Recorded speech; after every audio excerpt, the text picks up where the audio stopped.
आज आपल्या गावचे सुपुत्र आणि ज्यांनी माझी वरिष्ठ मुख्याध्यापक म्हणून जबाबदारी केली आणि आज नियतवे आज सेवेतनं ते निवृत्त होते अशा तात्यासाहेब जाधव यांच्या सेवानिवृत्ती कार्यक्रमाच्या निमित्तानं या विचारमंचावर उपस्थित असणारे शिक्षक बँकेचे चेअरमन सन्माननीय विनायकराव शिंदे सर, त्याचबरोबर या ठिकाणी उपस्थित असणारे जत तालुका काँग्रेस कमिटीचे अध्यक्ष आणि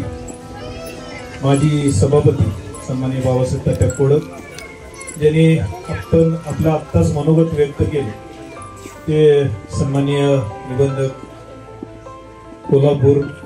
सन्माननीय जाधव साहेब, त्याचबरोबर या ठिकाणी या विचारांच्या उपस्थित असणारे शिक्षक सेवक सोसायटीचे चेअरमन सन्माननीय संभाजी जगताप सर, त्याचबरोबर या ठिकाणी उपस्थित असणारे आपल्या माडेगाव गावचे सुप्रसिद्ध डॉक्टर सन्माननीय डॉक्टर हिट्टी सर आणि त्याचबरोबर या ठिकाणी उपस्थित असणारे सर्वच आमचे गुरुजन बंधू, त्याचबरोबर या ठिकाणी उपस्थित असणारे सर्वच तात्यासाहेबांच्यावर खास करून तात्या, कारण जाधव साहेबांनी जसं म्हटलं की तात्यासाहेब म्हटलं की मलाही थोडंफार कन्फ्यूज झालं आणि मग तात्या म्हटल्यानंतर मग म्हणलं जाधव सरांचा आज हा कार्यक्रम आहे या निमित्तानं आपण त्यांच्यावर प्रेम करणारे सर्वच त्यांचे सर्व पै पाहुणे त्याचबरोबर मित्रमंडळी, मी या निमित्तानं मी पहिल्यांदा त्यांना उरलेल्या आयुष्यासाठी या ठिकाणी त्यांना दीर्घायुष्य शुभचिंतितो. त्याचबरोबर या ठिकाणी खास करून कोळसे पाटील साहेब सर यांचे आले त्यांचंही या ठिकाणी या निमित्तानं मी स्वागत करतो आणि त्याचबरोबर एक आहे की जरी आपण या सेवेतनं निमशासकीय सेवेतनं शासकीय सेवेतनं नियत वेळ आपण रिटायर्ड होतो किंवा सेवानिवृत्त होतो, पण ज्या क्षेत्रातनं आपण निवृत्त होतो त्या क्षेत्राचा कधीही आपल्याला कधीही म्हणजे मरुस्तोपर्यंत त्या क्षेत्राचा आपल्याला एक अभिमान असतो. कारण शिक्षकांच्याकडे बघितलं जाताना की शिक्षक हा ज्या वेळेस म्हणजे विद्यार्थी 5 वर्षाचा होतो आणि ते 5 वर्षानंतर तो खऱ्या अर्थाने शाळेत जातो आणि शाळेत गेल्यानंतर खरं तर शिक्षकांच्या माध्यमातून आपल्याला त्या विद्यार्थ्यांच्या संस्कार हे घरातले संस्कार असतातच, पण त्याच्याही पुढे जाऊन त्या विद्यार्थी घडवणाऱ्याचं काम जर कुणी करत असेल तो शिक्षक करत. आज एकेकाळी आपल्या सगळ्यांचं जे काही शिक्षण झालं ते जाधव साहेबांनी सांगितल्याप्रमाणे की आपल्या पालकांनी आपल्याकडं जे म्हणावं तसं लक्ष दिलं नव्हतं. म्हणजे ज्यावेळेस मला तर आठवतंय की जाधव सर मी ज्यावेळेस महिन्यातनं एकदा सही घ्यायला जाल तर कारट्यांना अभ्यास नको दंगा पाहिजे हे पालकांचं त्यावेळेस ठरलेलं वाटतं. पण आत्ताची परिस्थिती वेगळी आहे की आत्ताची परिस्थिती जर बघितली आपण की आपण आता पालकच विद्यार्थ्यांच्या विषयी इतका जागरूक आहे की त्या म्हणजे त्या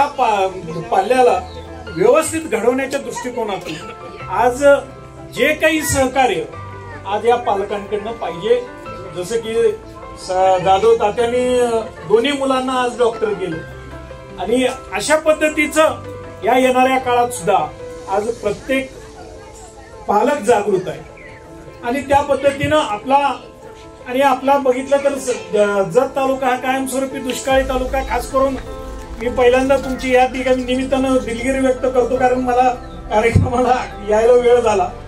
पण तुमचीच जे काही घडामोडी या 8-15 दिवसात शिक्षकांच्या बदल्या असू देत त्या सगळ्या ज्या झाल्या त्या शिक्षणाधिकाऱ्यांना आणि गट शिक्षणाधिकाऱ्यांना जी बैठक मी माझ्या ऑफिसमध्ये लावली होती आणि त्यावेळेस कळलं की जाधव सर आपल्या तालुक्यात अजून सुद्धा 365 शिक्षकांची कमतरता. म्हणजे अशा परिस्थितीत जर येणारा शिक्षक सुद्धा परत तो जरी म्हणजे काय म्हणतात की ट्रान्सफर झालेली असेल तरी सुद्धा तो इथं हजर होतोय की नाही इथपर्यंतच्या सगळ्या. आता त्यांना परत मी 8 दिवसांनी परत बोलवलंय की बाबा हजर कोण झाले नाही झाले त्याचा एक आढावा घेऊन या तालुक्यातला जो आपला विद्यार्थी घडवण्याचं काम तुम्ही सगळीजण करताय ते आपण जर प्रत्यक्षात जर प्रामाणिकपणे केलं तर निश्चितपणानं आज या तालुक्याचा चेहरा मोहरा बदलण्यासाठी सुद्धा खऱ्या अर्थानं तुमच्या सगळ्या शिक्षकांचं ते योगदान आहे आणि ते योगदान आज तात्याने आमच्या चांगल्या पद्धतीनं या निमित्तानं पार पडलेलं. ज्या पद्धतीनं सामाजिक कार्यात सुद्धा ज्यावेळेस तात्या एकटेच असते टू व्हीलरवर कुठं तर आडवं येतेच माझ्याही म्हटलं तात्यानं हात केला की हात तर कधी कधी भेटलं तर तात्या हात केला हात तर करत जावा. म्हणजे सार्वजनिक कामात सुद्धा जे योगदान जाधव साहेबांनी सांगितलं ते तात्यांचं सांगितलं. त्यामुळं येणाऱ्या काळात सुद्धा तात्या मला वाटतं चेअरमन साहेबांनी सांगितलेलं आहे की तात्या आता तुम्ही रिटायर्ड होताय की संघटनेचं काम ज्या पद्धतीनं करताय त्या पद्धतीनं तुम्ही सुद्धा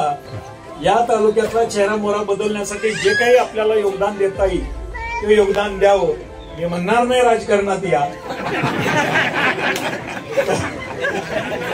कारण